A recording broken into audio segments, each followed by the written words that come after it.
உம்முடைய சமூகத்திலே நாங்கள் வரவும் கர்த்தாவே உம்மை மகிமைப்படுத்தவும் கர்த்தாவே உம்மை ஆண்டவரே உமக்குள்ள ஆகங்களை ஒப்பு கொடுக்கவும் இந்த நாளிலே ஆண்டவரே வந்திருக்கிற எங்களையும் கர்த்தாவே இணைப்பில் இருக்கிற ஒரு ஜனங்களையும் நீர் ஆசீர்வதித்து நிச்சயமாக கர்த்தாவே உம்முடைய வார்த்தை ஒன்று எங்களுக்கு வழியும் சத்தியம் ஜீவனமாயிருக்கிறபடினால் ஆண்டவரே நிச்சயமாக இந்த நாளிலே இந்த மாதத்திலே நீர் எங்களோடு பேசுகிற வார்த்தைகள் கர்த்தாவே இந்த மாதத்திலே நாங்கள் அந்த வண்ணமாக உம்முடைய வார்த்தைக்கு நாங்கள் இந்த நாளிலே நாங்கள் பெற்றுக்கொள்ளுகிற வார்த்தைக்கு நாங்கள் பிரமாணிக்கமாக இருக்கிறோமா என்பதை நாங்கள் ஆராய்ந்து கர்த்தாவே இந்த நாளிலே கடந்து செல்ல இந்த மாதம் முழுவதும் அந்த வார்த்தை எங்களோடு பேச கர்த்தாவே நீர் எங்களுக்கு கொடுக்க போற அந்த கிருபைக்காக உமக்கு ஸ்தோத்திரம்.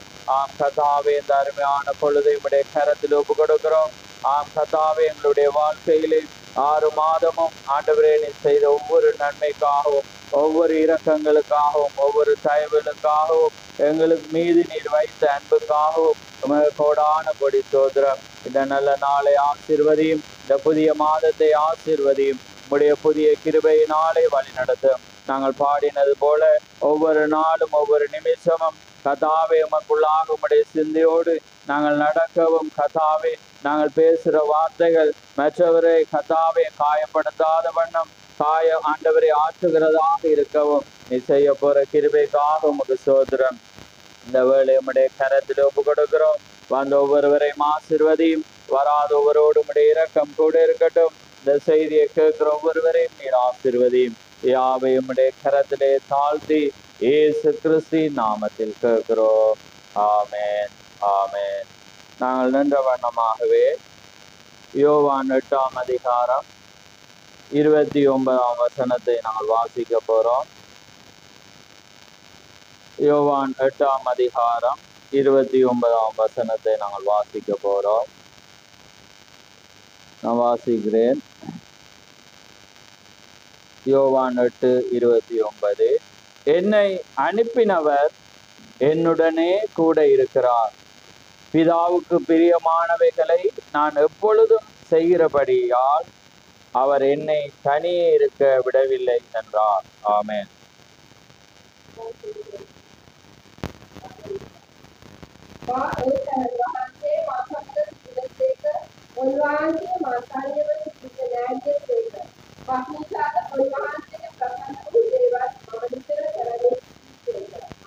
ஆமென், ஆமென். யாவரும் அமர்ந்திருங்கள். கர்த்தருடைய பரிசுத்த நாமம் மகிமைப்படுவதாக. ஆமென். இந்த அருமையான நாளிலே ஒரு அருமையான பகுதியை நாங்கள் வாசித்தோம். பாருங்கள், ஆண்டவராகிய இயேசு கிறிஸ்து சொல்லுகிற காரியம், என்னை அனுப்பினவர் என்னோடு கூட இருக்கிறார். ஆமென். பிதாவுக்கு பிரியமானவைகளை நான் எப்பொழுதும் செய்கிறபடினால் அவர் என்னை தனியே இருக்க விடவில்லை என்றார். ஆமென். அப்ப பாருங்க, அவர் என்னை அனுப்பின பிதா என்ன செய்கிறாராம்? என்னோடு கூடவே இருக்கிறார். அதே நேரத்தில் என்னை எப்பொழுதும் தனியே இருக்கவர் விடுகிறதில்லை. ஆமென். அதே போலதான் இந்த நாளிலே உங்களுக்கும் அந்த வாக்கு தத்தம். ஏனென்றால் இயேசு கிறிஸ்து மத்தேயு 28:20 என்ன சொல்றார்? உலகத்தின் முடிவு பரியந்தமும் சகல நாட்களிலும் நான் உங்களோடு கூட இருக்கிறேன். பிதாவும் என்ன செய்தார்? எப்பொழுதும் அவரோடு இருந்தாராம். யாரோட? இயேசு கிறிஸ்துவோட. அவர் அந்த பிதாவுக்கு பிரியமானவைகளை எப்பொழுதும் அவர் செய்கிறபடினால அவர் எப்பயுமே அவரை தனியே இருக்க விடவில்லை. ஆமென். அப்படியானால் இன்றைக்கு எங்களுடைய பிதா வந்து யாரு? இயேசு கிறிஸ்து. அங்க பிதான்னு பார்க்கும் போது அது வார்த்தை, அது ஒரு ஸ்தானம். அந்த ஸ்தானம் என்ன செய்த? குமாரனாகிய இயேசு கிறிஸ்துக்குள்ளே அது வந்த வேளையில பிதாவும் அவரும் என்னவா மாறினாங்க? ஒன்றாய் மாறினாங்க. அதே போலதான் இந்த பூமியில் இருக்கிற நாங்களும் அங்கே தேவனும் வருகிற வேளையில நாங்களும் அவரும் ஒன்றாகிறோம். அததான் நாங்க யோவான்ல வாசிக்கிறோம். ஏன்னா, நானும் நீரும் ஒன்றாயிருந்தது போல இவர்களும் நானும் ஒன்றாயிருக்கும்படி நான் வேண்டி கொள்ளுகிறேன். ஆமென். அப்ப இன்றைக்கு எப்படியாக ஒரு காரியம் பிதா இயேசுக்கு எப்பயுமே தனியே இருக்க. அதே போலதான் இன்றைக்கு நீங்க பரிசுத்தாவியை பெற்று தேவனுடைய காரியங்களை உங்களுக்குள்ள இருந்தா நீங்க எப்பயுமே தனியால் அல்ல, தேவன் உங்களோடு இருக்கிறார். ஆமென். அப்ப நீங்க என்ன செய்யணும்? இன்றைக்கு நாங்க பாடின மாதிரி ஒவ்வொரு நிமிஷமும் நாங்க எப்படி, ஏன்னா நம்முடைய ஏக்கம் விருப்பம் எல்லாமே அங்கே எந்த வண்ணமாக இருந்ததோ என் இதய துடிப்பாக மாற்றும் என்றது போல இந்த நாள்ல நாங்க எப்பயுமே பிதாவுக்கு, அதாவது நம்முடைய தேவனுக்கு பிரியமாய் எப்பொழுது நாங்கள் செய்கிற வேளையில அவர் நிச்சயமாய் எங்களை தனியே இருக்க விடார். ஆமென். அப்ப பாருங்க இருக்கிறார், பிதாவுக்கு பிரியமானவைகளை நான் எப்பொழுதும் செய்கிறபடினால் அவர் என்னை தனியே இருக்க விடவில்லை. ஆமென். அப்ப பாருங்க, தனியே இருக்க விடவில்லையா. ஆமென். அப்ப அதே போல பாருங்க, இயேசு கிறிஸ்துக்கு பாடுகள் வந்தது, ஏன்னா பிரச்சனைகள் வந்தது, ஏன்னா அவர் ஒரு மனிதனாய் வந்தபடினால அவருக்கு எல்லாமே இருந்தது. ஆனா பிதா இல்லாத மாதிரி இருக்கு, ஆனா அவர் எப்பயுமே அவரோடு தான் இருந்தது.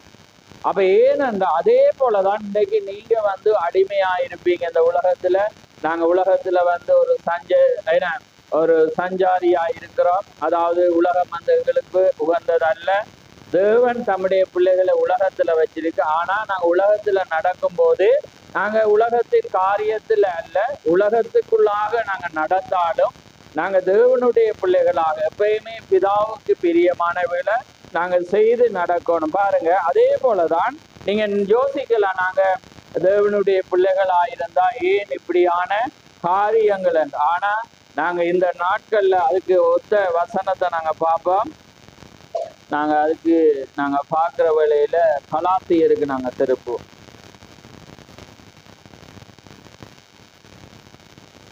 கலாத்தியர் 4ஆம் அதிகாரம் 260வது பக்கத்துல 1-2 நாங்க வாசிக்க போறோம்.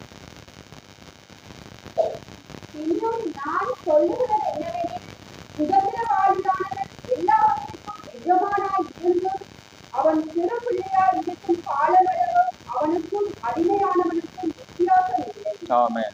அடுத்து அவன் காரிய காலத்துக்கும் விசாரணை காலத்துக்கும் கீழ்ப்பட்டிருக்கிறான். ஆமென். ஆமென். அப்ப பாருங்க, என்னையா பாருங்க, பின்னும் நான் சொல்லுகிறது என்னவெனில், சுதந்திரவாளியானவன் எல்லாவற்றுக்கும் எஜமானனாய் இருந்தும் அவன் சிறு பிள்ளையாயிருக்கும் காலம் அளவும் அவனுக்கு அடிமையானவனுக்கும் என்ன இல்லையா, வித்தியாசம் இல்லை. அப்ப நாங்க தேவனுக்குள்ளாக இந்த காலத்துல நாங்க எப்படி இருக்கிறோம், சிறு பிள்ளை, அவருடைய பிள்ளையாக இருக்கிறோம்.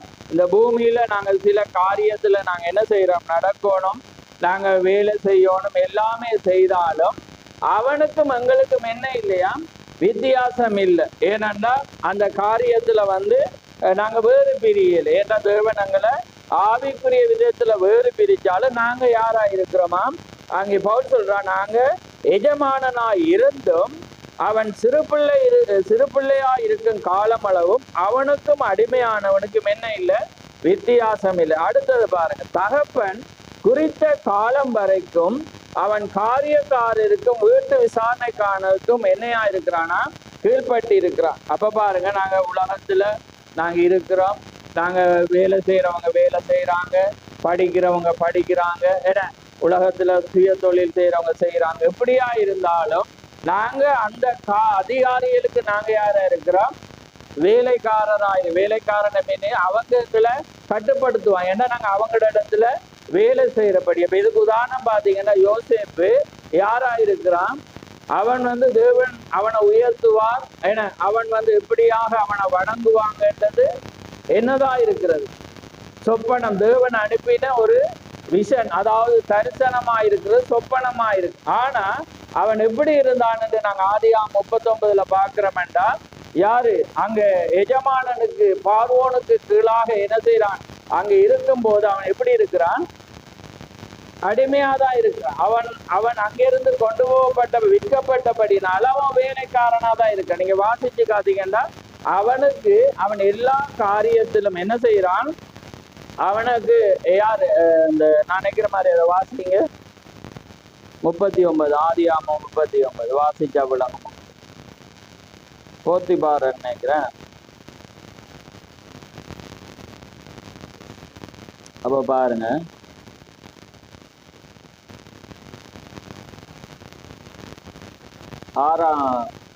ஆறாம் வசனம் 39:6 வாசி. அவன் தனக்கு உண்டானதெல்லாம் யோசேப்பு கையிலே ஒப்புக்கொடுத்துவிட்டு தான் புசித்த போஜனம் தவிர தன்னிடம் இருந்த மற்றொன்றை குறித்து விசாரியார் இருந்தான். யோசிப்பு அழகான ரூபமும் சௌந்தரிய மேல வாசிங்க, 5 வாசிங்க. அவனை தன் வீட்டுக்கும் தனக்கு உண்டான எல்லாவற்றுக்கும் விசாரணைக்காரனாகின கொண்டு கர்த்தர் யோசேப்பு நிமித்தம் அந்த எகிப்தியன் வீட்டை ஆசீர்வதித்தார். வீட்டிலும் வெளியிலும் அவனுக்கு உண்டானது எல்லாவற்றிலும் கர்த்தருடைய ஆசீர்வாதம் இருந்தது. ஆமென். இப்ப பாருங்க, இதுல 2 காரியம் நாங்க பேச வாரதும் இருக்குது, அடுத்ததும் இருக்கு. அப்ப பாருங்க, அவன் யாரா இருக்கிறான்? அந்த வீட்டுல விசாரணைக்காரனாக இருந்து முழுவதுக்கும் என்ன செய்யறான்? அந்த காரியத்துல இவன் அதிகாரியா இருந்து எல்லாமே நடத்தும். விளங்குதா உங்களுக்கு? ஆனா அவனுக்கு இவன் யாரா இருக்கிறான்? வேலை செய்யற ஒரு மனிதனாக தான் இருக்கிறான். அப்ப அதே போலதான் இந்த பூமியில அததான் நாங்க இப்ப கலாத்தியர்ல பார்த்தோம். எங்களுக்கும் அவங்களுக்கும் வித்தியாசம் அல்ல, ஆனா தேவன் எங்களை எடுக்கும் போதுதான் அந்த வித்தியாசம் என்ன செய்ய போது வரப்போ. நாங்க எஜமானன் தான். கலாத்தியர்ல அவன் என்ன சொல்றான்? நாங்க எஜமானனா இருந்தும் அடிமையானவனுக்கும் எங்களுக்கும் என்ன இல்லையா? நாங்க ஒன்றாயிருக்கிற வித்தியாசம் இல்லை. ஆமேன்.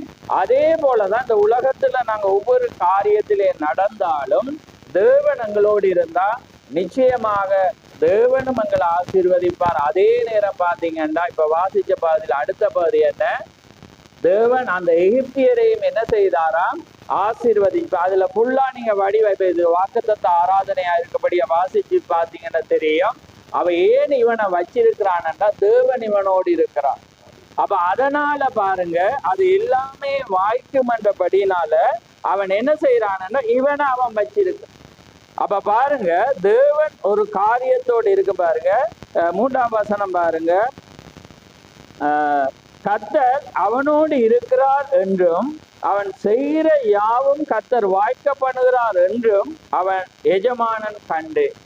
அப்ப பாருங்க, இவன் என்ன செய்யறான்டா, தேவன் இவனோடு இருக்கிறார் என்பது அவன் என்ன செய்யறான்? கண்டுதான் இவன் என்ன செய்யறான்? அந்த ஸ்தானத்துக்கு என்ன செய்யறான்? உயர்த்தி வைத்து, அதே நேரத்தில் அதுக்காக அவனுக்கு மேலாக அவனை உயர்த்தினானா? இல்ல, அவனுடைய வேலைக்காரனாக இவன் என்ன செய்யறான்? வைக்கிறான். இவனை விடக்கூடாது. என்னண்டா, இவன் போனா ஆசீர்வாதம் போனான், ஆனாலும் அவன் யாரா இருக்கிறான்? வேலைக்காரனாயிருக்கான். அப்ப அதே போலதான் நீங்க யோசிக்கலாம், நாங்க ராஜாட பிள்ளையா இருந்தாலும் தேவனே இப்படியான தொழில் இப்படியான இடத்துல எங்களை வச்சிருக்கிறாரண்டா அவனுக்கு தெரியும், எஜமானனுக்கு தெரியும், இவன் இருந்தாதான் இதை செய்வான். ஆமேன். ஆனா அவன் என்ன செய்யறான்? எங்களை அடிமையா தான் வச்சிருக்கிறான். அவன் என்ன செய்வான்? எங்களோட கடிந்து கொள்ளுவான், எதிராக இருப்பான். அதே போல நாங்க உலகத்துல இருக்கக்குள்ள ஒவ்வொரு காரியம், அதே போல உலகத்துல நாங்க ஒவ்வொரு வேலை செய்யறவன் மாத்திரமல்ல, வேலை செய்யாதவர்கள் என படிக்கிற பிள்ளைகள் யாரா இருந்தாலும் நாங்க உலகத்தினுடைய அதிபதி என்று வரக்குள்ள அவங்களுக்கு கட்டுப்பட்டு தான் நாங்க இருப்போம். ஆனா அதுக்குள்ளாக தேவன் எங்களோடு இருக்கிறாரா என்பதை நாங்க என்ன செய்யணும்? கண்டுகொள்ளணும். உலகம் எங்களை தேடணும். உலகம் அதை என்ன செய்யும்? எங்களோடு வச்சிருக்கணும். தேவன் ஏற்ற நேரத்துல எங்களை உயர்த்தும் மட்டும் நாங்க என்ன செய்யணும்? அவருடைய கைக்குள்ளாக அடங்கி இருக்க வேண்டும் என்று என்ன செய்யப்படும்? 1 யோவான்ல நாங்க வாசிக்கிறோம். என்ன, நீங்க அவருடைய கரத்துக்குள்ள அடங்கிருங்க. ஏற்ற காலத்திலே தேவன் உங்களை உயர்த்தும்படி அவருடைய பலத்த கரத்துக்குள்ளே அடங்கி இருங்கள் என்று வேதம் சொல்லுறது. அப்ப அதனால அப்ப பாருங்க, அப்ப அவன் ஒரு எஜமானனாக போறான், அவன் ஒரு உயர்ந்த நிலைக்கு வர போறான். தேவன் சிறு வயதிலே அவனுக்கு அந்த சொப்பனத்தை காண்பிச்சிருத்து. ஆனாலும் அவன் யாரா இருந்தான்? அடிமையாக போனான், அடிமையாக விற்கப்பட்டிருந்தான். ஆனா அவனுக்கு எஜமானனுக்கு தெரியும் இவனோடு கர்த்தர் இருக்கிறார் என்று. அவன் என்ன செய்யறான்? அவனுடைய வேலைக்காரன் அவனை வச்சாலும் அவனுக்கு ஒரு ஸ்தானத்தை அவன் என்ன செய்திருக்கிறார்? வைத்திருக்கிறார். ஏனென்றால் தேவன் அவனோடு இருக்கு. அப்படியானால் பழைய ஏற்பாடு. ஆனா புதிய ஏற்பாடுல தேவன் என்ன சொல்றேன்? உலகத்தின் முடிய பரியந்தமும் சகல நாட்களிலும் நான் உங்களோடு கூட இருக்கிறேன். ஆமேன். அப்ப அப்படியானால் நாங்க இப்ப வாசிச்சோம் என்னன்னா, பிதாவானவர் என்னையா எப்பொழுதும் என்னோடு கூட என்ன செய்யறாராம்? இருக்கிறார். அப்ப பாருங்க, என்னை அனுப்பினவர் என்னோடு கூட இருக்கிறார். பிதாவுக்கு பிரியமானவைகளை நான் எப்பொழுதும் செய்கிறபடினால் அவர் என்னை தனியே விடவில்லை. ஆமேன். அப்ப பாருங்க, அவர் இயேசு எப்பயுமே பிதாவுடைய வார்த்தையின்படி அவருடைய திட்டத்தின்படி எப்பயுமே இருந்தபடினால அவர் எப்பயுமே தனியே இருக்க விடவில்லை. பாருங்க, அவங்க உயர்ந்தவங்க யோசேப்பு உயர்ந்த ஸ்தானத்தில் இருந்தாலும் சிறைச்சாலையில இருந்தாலும் தேவன் இருந்தாரா இல்லையா? அங்கேயும் இருந்து. அப்ப பாருங்க, அவன் எங்க நடந்தாலும் தேவன் அவனோடு இருந்தேன். ஏனென்றால் அது வளர்ற காலமா இருந்து. அவனுடைய குணாதிசயம் வளரணும், அவன் ஆவியில வளரணும், எல்லாத்திலையும் வளர மட்டும் தேவன் அவனை அந்த நிலைக்கு வைத்தார். அப்ப அதே போலதான் இயேசு கிறிஸ்துடைய திட்டம் நிறைவேற மட்டும் தேவன் அவரோடு இருந்தார். ஆமென். பிதான வித்தியாசம் காட்டி பிரசங்கியில், அதாவது அர்த்தம் பரிசுத்த ஆவி என அந்த ஆவிதான் தேவனாயிருக்கு. இயேசு சரீரத்தில் இருந்தார், அந்த ஆவி வரக்குள்ள பிதாவும் அவரும் ஒன்றாயிருக்கு. இப்ப நாங்க மாமிச சரீரத்துல பிறந்திருக்கிறோம், தேவன் வரக்குள்ள பரிசுத்த ஆவிய பெற. ஆமென். அது பரத்தில் இருந்து வர்ற ஆவியா. அப்ப இந்த ஆவிதான் எங்களை எங்க கொண்டு போவது? அந்த ராஜ்யத்துக்கு. நாங்க மாமிசத்துல பிறந்த ஆவி எங்களை என்ன செய்யாது? கொண்டு போவாது. அந்த பிறப்பு வீணானது. ஆமென். அங்கே தேவன் வரும்போதுதான் இதுதான் எங்களுக்கு என்னதான் இருக்க போது? முத்திரையாக இருக்கு. ஆனா தேவனுக்கு அந்த சரீரம் இல்லை, அவர் ஆவியா இருந்தால் அந்த ஆவி இயேசுக்குள்ளே வாசம் பண்ணுகிற வேளையில பிதாவும் இயேசுவும் என்ன செய்யறாங்க? ஒன்றாய் மாறினதை நாங்க பாக்குறோம். ரைட். அப்ப பாருங்க, அவனுக்கு உபத்திரவம் வந்தது, யார் இருந்தது? தேவன் அவனோடு இருந்தான். ஏன்னா அவன் உயர்த்தப்படும் போது தேவனோடு. ஏன்னா தேவனுடைய வாக்குத்தத்தம் எப்பயுமே மாறாது. அப்ப பாருங்க, நீங்களும் நானும் இந்த நாள்ல என்ன செய்யறோம்? உலகத்துல நாங்க ஜீவித்தாலும் எங்களுக்கு உபத்திரவம் உண்டு. ஆனாலும் தேவன் உலகத்தின் முடிவு மட்டும் எங்களோடு இருப்பதாக வாக்கு கொடுத்திருக்கிறார். ஆமென். அப்ப பிதாவானவர் நாங்க பரிசுத்த ஆவியை பெற்றா நாங்க எப்பயுமே நடக்கும். அப்ப நாங்க யாரை போல இருக்கணும்? யோசேப்பை போல. அதான் இயேசுவே சொல்றேன், நான் பிதாவுக்கு எப்பொழுது நான் பிரியமானவில்லை செய்தபடியினால் அவர் என்னை தனியே இருக்க விடவில்லை. அப்ப நீங்க தனிமையா இருக்கிற சூழல் வரும். அப்ப யார் இல்லை? அவர் இல்லை. ஆனா நீங்க அவருக்கு பிரியமானவில்லை செய்து கொண்டிருந்தா நீங்க எப்பயுமே தனியே இருக்க மாட்டேன். அவர் எப்பயுமே உங்களை என்ன செய்வேன்? பாதுகாத்து காப்பாற்றி கொண்டிருப்பார். அதான் அங்கே தானியேலுக்கு நடந்தது. ஏன்னா அவங்க அடிமையாக பாபிலோனுக்கு விற்கப்பட்டாங்க. ஆனா அவன் செய்கிற தொழில் எப்படி இருந்தான்? உத்தமமாக இருந்தான். அதே நேரம் அவங்களுடைய தவறான எதுவுமே அவன் என்ன செய்யல, புசிக்கல. அவங்களுடைய ஆகாரம் ஆனா அவன் யாரா இருந்தான்? அந்த தேசத்துக்கு அவன் ஒரு வேலையாளா தான் இருந்தான். அப்படித்தானே இருந்தான். அந்த பாபிலோன் ராஜ்யத்துல அவனுக்கு மேலாக ராஜா இருந்தா அதுக்கு கீழாக தான் அவன் இருந்தான். இவன் எஜமானன்ட்டு அவனை கொண்டுட்டு இவர் வைக்க. ஆமென். ஆனா அந்த பூமியில என்ன இருந்தான்? அவனுக்கு இவன் வேலைக்காரனா இருந்தாலும் தேவன் என்ன செய்ய அவனோடு கூட இருந்து, சிங்க கபியில இருந்து, ராஜாவுக்கு முன்பாக சொப்பனத்துல இருந்து, எல்லாவற்றிலும் இருந்து. ஆனா எப்படி இருந்தான்? அடிமையாதான் இருந்தான். அப்ப அதே போலதான் இந்த உலகத்துல நாங்க அடிமையாக இருப்போம். அதாவது மற்றவர்களுக்கு கீழாக நாங்க இருப்போம். எப்படியாக நாங்க இருந்தாலும் தேவன் எங்களோடு இருப்பார். அப்ப பாருங்க, அதுதான் நடக்கும். தானியேல் என்ன செய்தான்? உத்தமமாக இருந்தான். உலகம் பார்த்திருக்கும் என்ன, சிங்கத்துல போட்டபடியே ராஜாவுக்கு முன்பாக இரக்கம் இல்லாம அப்படி போட்டபடினால தேவன் அவனோடு இல்லைன்னு. ஆனா தேவன் அவனோடு இருந்தபடினாலதான் அவனை தனியே இருக்க விடையில. அப்ப தேவன் அவனோடு இருந்தபடினால சிங்கத்தினால என்ன செய்யலாம் இருந்துச்சு? ஒன்றுமே செய்ய முடியாம இருக்கு. அப்ப பாருங்க, அதே போலதான் அதான் தீர்க்கதரிசியுடைய அந்த இரத்தத்துக்குள்ளாக இருந்த ஒரு ஆட்டின் இரத்தம் மாட்டின் இரத்தத்துக்கூடாக இருந்த ஒரு மனிதனுக்கு அப்படி இருக்குமானால் இன்னைக்கு தேவன் பரிசுத்த ஆவியாக தேவனே எங்களோடு இருப்பாராண்டால் நாங்க எங்களை என்ன செய்ய மாட்டோம்? தனியே இருக்க விட மாட்டார். எந்த உபத்திரத்திலும் என்ன செய்வார்? எங்களோடு கூட இருப்பார். அப்ப அப்படி நாங்க நடந்து கொள்கிறோமா? ஏன்னா நாங்க வெளியில போகல தேவன் எங்களோடு இருக்கிற மாதிரி நடந்து கொள்கிறோமா? ஏன்னா அப்ப தேவனுக்கு ஏற்ற வண்ணமாக பிரியமா நாங்க நடக்கிறோமா? அப்பதான் அவர் என்ன செய்வார்? எங்களோடு கூட இருப்பார். அப்ப நாங்க எப்பயுமே தேவனுக்கு பிரியமானவைகளை நாங்க எப்பயும் செய்தாதான் அவர் எங்களோடு இருப்பார். அதனால்தான் இயேசு சொன்னார், என்ன அவர் எப்பயுமே தனியே இருக்க விட. அப்ப அதனால நீங்க இந்த மாதத்துல நினைச்சு கொள்ளுங்க, உங்களுக்கு உபத்திரம் வரலாம், பிரச்சனை வரலாம், கஷ்டங்கள் வரலாம், தொல்லைகள் வரலாம், பாடுகள் வரலாம், விசுவாசத்தில் போராட்டங்கள் வரலாம். எது நடந்தாலும் நீங்க தேவனுக்கு எப்பயுமே பிரியமானவரை செய்தா தேவன் உங்களோடு இருக்கிறார். ஆமென். எனக்கு யாருமே இல்லைன்னு நீங்க சொல்ல இயலாது. ஏனென்றா தேவண்ட வார்த்தை அப்படி இருக்கு. ஆமென். தேவண்ட வார்த்தை என்ன சொல்லுது? அவர் உங்களை தனியே இருக்க விட்டார். ஆமென். தனியே இருக்க விட மாட்டார். அவர் எப்பொழுதும் என்னோடு கூட இருப்பார் என்று இயேசு சொன்னது போல உங்களால செய்யல. ஏன்னா அதே தேவன் தான் இப்ப உங்களுக்குள்ளவார். ஆமேன். அதே தேவன் தான். அப்ப நீங்க எப்பயுமே தேவன் வழியில நடந்தா தேவன் நிச்சயமாக என்ன செய்வார் பாருங்க, என்னை அனுப்பினவர். அப்ப தேவன் உங்களை அனுப்பினார் என்று தான் வேதம் சொல்லுது. நீங்க உலகத்தோடத்து முன்பே அவருடைய சிந்தையிலிருந்து இந்த பூமிக்கு வந்திருக்க தேவன் தான் உங்களை என்ன செய்தார், அனுப்பினார். அப்ப தேவன் நிச்சயமாக உங்களை அனுப்பி இருந்தா, தேவனுடைய திட்டத்துல நீங்க இருந்தா நிச்சயமா உங்களை என்ன செய்ய மாட்டார், தனிய அவர் எப்பயுமே அவர் பார்ப்போம். உங்களுக்கு உபத்திரம் பெறும். அதுலயும் அதான் சாத்ராக் மேசாக் ஆபேத்நேகோவுக்கு வந்து ஏன்னா அவங்கள பார்த்துட்டே இருந்தார். ஆனா அவங்களோட வாழ்க்கையில இல்லாத மாதிரி இருந்திருக்கும். ஏன்னா உபத்திரம் ஏன், தேவன் ஏன் இந்த காரியத்தை தந்தாருன்னு அவங்க சிந்திச்சாங்களே இல்லை.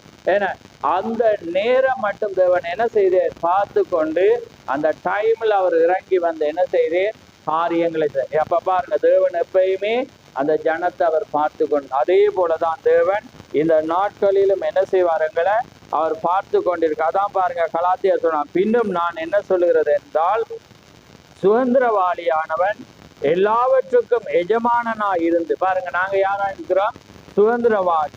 ஆனா எல்லாவற்றுக்கும் நாங்க என்னவா இருக்கோம். வேதம் என்ன சொல்லுது கொரிந்தியர்ல, நீங்க உலகத்தை நியாயம் தீர்ப்பீங்க. ஏன்னா உலகம் உங்களுக்கு சொந்தமா இருக்கு, நீங்க உலகத்தையே நியாயம் தீர்ப்பீங்க. ஆமேன். இப்ப இன்னைக்கு கோர்ட்ஸ்ல நியாயிக்கிற அந்த கோர்ட்ஸ்ல மட்டும்தான் அவன் நியாயம் தீர்ப்பான். ஏன்னா அதிகாரியா இருக்கிறவன் அந்த ஆபீஸ்ல மட்டும்தான் அதிகாரி. ஆனா தேவன் எங்களுக்கோ நாங்க உலகத்தை என்ன செய்வோமா நியாயம் தீர்ப்போம் என்று நீங்க அறிந்திருக்கிறீர்களா என்று என்ன செய்யறான் பவுல் அங்க சொல்லுகிறான். அப்ப பாருங்க, பின்னும் நான் என்ன சொல்லுகிறவேனில், சுதந்திரவாளியானவன் எல்லாவற்றுக்கும் எஜமானனாய் இருந்தும் அவன் சிறு பிள்ளையாய் இருக்கும் காலம் மட்டும் அவனுக்கு அடிமையானவனுக்கு வித்தியாசம் இல்லை. தகப்பன் குறித்த காலம் வரைக்கும் அவன் காரியக்காரருக்கும் வீட்டு விசாரணைக்காரருக்கும் கீழ்பட்டு இருக்கிறான். அப்ப அதுதான் யோசேப்புக்கு நடந்தது. தேவன் குறித்த காலம் மட்டும் என்ன செய்ய, காரியக்காரனுக்கும் வீட்டு எஜமானனுக்கு யாரா இருந்தான், அடிமை. ஆனா தேவன் உயர்த்துற நேரத்துல அவன் ஒரு பெரிய மனிதனாக மாற. அதே போலதான் இந்த உலகத்துல நாங்க இருக்க மாட்டோம். ஆவியில கீழே வந்து ஆவிக்கு அவன் என்ன செய்யறான், பவுல் பொறுத்துறான்.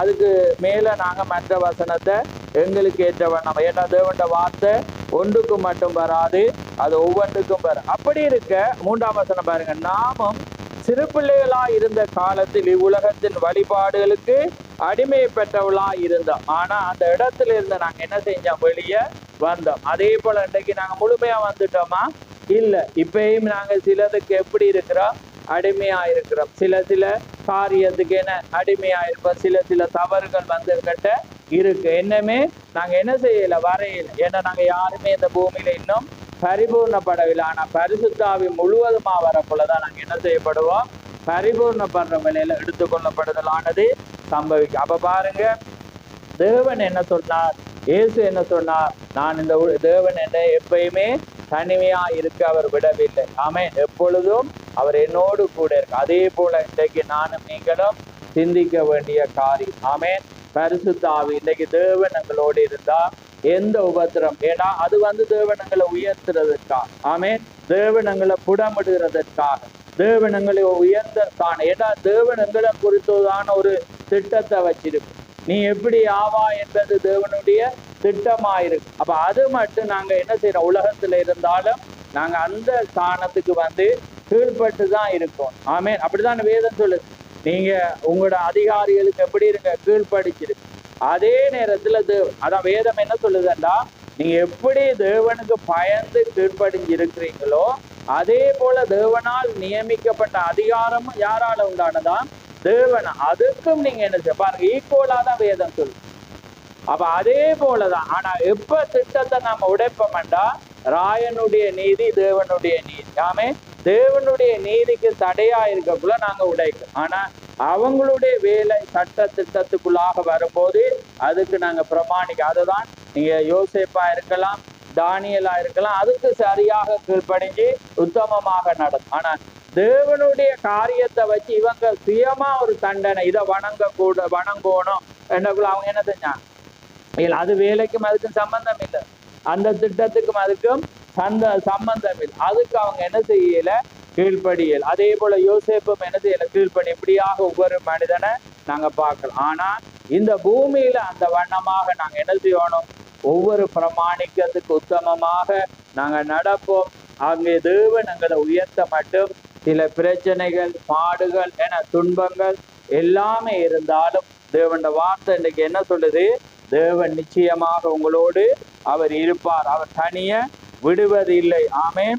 என்னை அனுப்பினவர் என்னோடு கூட இருக்கிறார். ஆமேன். பிதாவுக்கு பிரியமானவைகளை நான் எப்பொழுதும் செய்கிறபடினால் என்னை தனியே இருக்க அவர் விடவில்லை. ஆமேன். அப்ப நீங்க தேவனுக்கு பிரியமாக எப்பயுமே நீங்க நடப்பீங்கன்னா நிச்சயமாக அவர் என்ன செய்ய மாட்டார், உங்களை தனியே அவர் இருக்க விட மாட்டார். அப்ப நீங்க இனி எங்களோட பலவீனத்துல நாங்க சில விசுவாசிகள் என்ன சொல்லுவாங்க, பரிசுத்தவான்னு சொல்லுவாங்க, நான் என்ன எப்பயுமே தனியே இருக்கிறேன்னு என்னை கைவிட்டுட்டாங்க. அப்படியாக நாங்க என்ன சொல்லுவோம், நாங்க யதார்த்த. ஆனா வேத வார்த்தை என்ன சொல்றது, அப்படியாக அவர் உலகத்தின் முடிவு பரியந்தம் சகல நாட்களில், ஆமேன், ஒரு நாள் அல்ல, ஒரு காரியம் அல்ல, சகல நாட்களிலும் நான் உங்களோடு கூட இருக்கிறேன் என்று தேவனுடைய வார்த்தை என்ன செய்யறது, உரைக்குமானா தேவனுடைய வானம் பூமி ஒளிஞ்சாலும் அவருடைய வார்த்தை என்ன செய்யாது, ஒளியாது என்று வேதம் சொல்லுது. அப்ப அவர் நிச்சயமாக, ஆனா அதுக்கு நீங்க என்ன செய்யணும், எப்பயுமே அவருக்கு பிரியமானவைகளை நீங்க செய்தால் நிச்சயமாக உங்களை தனியே இருக்கு. அதனாலதான் சாத்ராக் மேஷாக் அவங்க தேவனுக்கு பிரியமான என்ன சொன்னாங்க, இதை வணங்குங்க, இல்ல நாங்க வணங்க மாட்டோம். அப்ப அவர் தனியை விட்டாரா, அந்த 3 பேரோடு அவர் 4வது ஆளாக என்ன செய்தேன் வந்தேர். ஆமேன். அப்ப அவரும் என்ன செஞ்ச அவங்களோட, ஏன்னா அவங்க தனியே இருக்கிற. அப்ப அதே போலதான் திக்க கபில என்ன செஞ்சு, அவன் தானியேல் தனியா இருந்தா இல்ல, தேவன் அவனோடு அங்க வந்து. ஆமேன். அங்க யோசேப்போடு தேவன் என்ன செய்தார், அங்கேயும் அவர் வந்து. ஏன்னா அதனாலதான் அங்க அவன் என்ன செய்யறான், பார்க்கிறான், தேவன் இவனோடு இருக்கிறான். அப்ப பாருங்க, அந்த பிசாசு இப்ப அப்படித்தானே மற்ற உலக வேலையாட்களை விட கிறிஸ்தவங்களை விரும்புவாங்க உண்மையான, ஏன்னா அவங்க உத்தமமா செய்வாங்க. ஆனா அவங்களை திட்டி திட்டி என்ன செய்தாலும் வச்சிருந்தாலும் காரியங்களை செஞ்சிருந்தா விட மனம் இல்லை. அதே போலதான் நீங்க வாசிச்சீங்கன்னா யோசேப்பையும் அவன் விட மனது இல்லை. ஏன்னா அவன் ஏன் அவனை உயர்த்தி அவனுக்கு கீழாக தன்னுடைய எல்லாவற்றுக்கும் அதிகாரியா வைக்கிறான்டா, தேவன் அவனோடு இருக்கிறார். ஆமேன். அப்ப அதே வண்ணமாக உலகம் உங்களை நேசிக்கணும், அதே நேரத்துல உலகம் உங்களை அடிமையாகவும் வச்சிடும். ஏன்னா தேவண்ட புள்ளண்டு உங்களை உயர்த்தார். ஆமேன். அவனுக்கு லாபத்துக்காக அவன் வைப்பான். ஆனா நீங்க எந்த காரியமா இருந்தாலும் உங்களுக்கு ஒரு எல்லை உண்டு. ஆமேன். நீங்க எந்த காரியமா இருந்தாலும், அவங்க பாருங்க அதிகாரியா வச்சு அவங்களை எல்லாமே இருந்தாலும் அவங்க தேவண்ட வார்த்தைக்கு லிமிட்டா இருந்தாங்க. எது புல எது சரி என்பதுல சரியா இருந்தாங்க. நாங்க வேலை செய்யறோம், நாங்க இப்படிதான் இருக்கணும் அவங்க இருக்கு, அப்படி இருந்தானே இல்லை. அதே போலதான் யோசேப்பு அப்படி இருந்தானே, எல்லாத்துக்கும் காரியமா இருந்தாலும் அவனுக்கு ஒரு லிமிட் இருந்துச்சு. அவன் இப்படிதான் தேவனோடு இருக்கிற மனிதன் நடக்கணும். அதே போல நீங்க உலகத்துல இருந்தாலும் உங்களுக்கென்று தேவனுடைய வார்த்தை லிமிட் ஒன்று இருக்கு. ஏன்னா ஒரு எல்லை இருக்கு. நீங்க அந்த எல்லையை நீங்க என்ன செய்யக்கூடாது, தேவனுக்கு பிரியம் இல்லாத எல்லைக்கு நீங்க தாண்டாத வண்ணம் எப்பயுமே நீங்க நடக்கக்குள்ள நீங்க நிச்சயமாக தேவன் உங்களை தனி இருக்க அவர் விட மாட்டார். ஆமே. எப்பொழுதும் உங்களோடு கூட இருப்பார். அதனால இந்த புதிய மாதத்துல அந்த வண்ணமாக தேவன் ஒரு வாக்கு தத்தத்தை கொடுத்திருக்கிறார், உங்களை தனியே இருக்க நான் விட மாட்டேன், எப்பொழுதும் நான் உங்களோடு இருப்பேன். எப்படி இயேசு சொன்னது போல இன்னைக்கு அதே தேவன் இயேசு கிறிஸ்து அதே வண்ணமாக எங்களுக்கு வாக்கு கொடுத்திருக்கிறார். ஆமேன். உலகத்தின் முடிவு பரியந்தம் நான் உங்களோடு நான் இருக்கிறேன். ஆமேன். அப்படியானா அதே தேவன் இன்றைக்கு உங்களை தனியே இருக்க விட மாட்டேன். எப்பயுமே பரிசுத்தாவியிருந்தா தள்ளியா இருக்கு, உங்களுக்குள்ளே தான் இருப்பார். ஆமேன். அப்ப நீங்க எப்படி தனியே இருக்கலாம்னு சொல்லலாம். ஆனா நீங்க எப்படி இருக்கணும், நீங்க செம்மறியாடா இருந்தால், அதுதான் வெள்ளாடன்னா என்ன செய்யும், புறா வரும், அது ஒரு உடுப்பு உடுப்பினோன்னு ஓடி. செம்மறியாடு என்ன செய்ய, உழுப்பாது. அப்ப எப்பயுமே நீங்க தேவனுக்கு பிரியமா இருந்தா நீங்க தனியால் அல்ல, தேவன் உங்களோடு இருக்கிற. உலகத்தின் பலத்தை விட மேலான பலத்தை நீங்க வச்சிருப்பீங்க. உங்களோட பேச்சு சரியா இருக்கும், உங்களோட நடல் சரியா இருக்கும், உங்களோட எல்லாமே என்ன செய்யும், சரியாக இருக்கும். அதனால கர்த்தர் உங்களை ஆசீர்வதிப்பாராக. நாம் யாவரும் கண்களை மூடி நாங்கள் செபிப்போம். நன்றி ஆண்டவரே, நன்றி கர்த்தாவே, மது ஸ்தோத்திரம் ஸ்தோத்திரம் ஆண்டவரே. சர்வல்லவரே, கொடான கொடி ஸ்தோத்திரம். தேவாதி தேவனே, மது ஸ்தோத்திரம் ஸ்தோத்திரம் ஆண்டவரே. மகா பரிசுமுள்ள பிதாவே, இந்த மகிமையான இந்த நேரத்துக்காக உமக்கு ஸ்தோத்திரம். ஆம் கர்த்தாவே, இந்த மகிமையான இந்த நேரத்திலே உமக்குள்ளாக கர்த்தாவே ஒரு அழகான ஒரு வேத பகுதியை நாங்கள் வாசித்து கர்த்தாவே இந்த நேரத்திலே அதை எங்களோடு ஒப்பிட்டு கர்த்தாவே நாங்கள் பார்க்கும்படியாக நீ செய்த கிருபைக்காக உமக்கு ஸ்தோத்திரம். ஆம் கர்த்தாவே, நீர் எப்பயுமே நீர் உம்முடைய வார்த்தையின்படி கர்த்தாவே நீர் எப்பயுமே பிதாவுக்கு பிரியமானவரை செய்தபடியினாலே ஆண்டவரே, நான் பிதாவானவர் என்னை தனியா இருக்க விடவில்லை என்ற வண்ணமாக கர்த்தாவே நிச்சயமாக நாங்களும் இந்த நாட்களிலே உமக்கு பிரியமானவைகளை உம்மை பற்றி சிந்தித்து நாங்கள் நடப்போமானால் நிச்சயமாக எங்களுக்கு வர்ற எந்த ஆபத்திலும் எந்த பிரச்சனையிலும் எங்களை தனி இருக்க விடாமல் நீர் எங்களோடு கூட இருந்து எங்களுக்கு வழியும் சத்தியமும் ஜீவனுமாயிருந்து எங்களை நீர் பாதுகாக்கிற தேவன். அதனாலே இந்த புதிய மாதத்திலே கர்த்தாவே ஜனங்களுக்கு வர்ற பாடுகள் தொல்லைகளை கண்டு கர்த்தாவே என்ன என்னுடைய வாழ்க்கையிலே இப்படி நடக்கிறது என்பதை சிந்தியாத வண்ணம் கர்த்தாவே யோசேப்பு உயரப்பட மட்டும் அவனுக்கு தொல்லைகள் இருந்தது, இல்லாத மாதிரி இருந்தது, பிரச்சனைகள் இருந்தது, அடிமையாக இருந்தான்.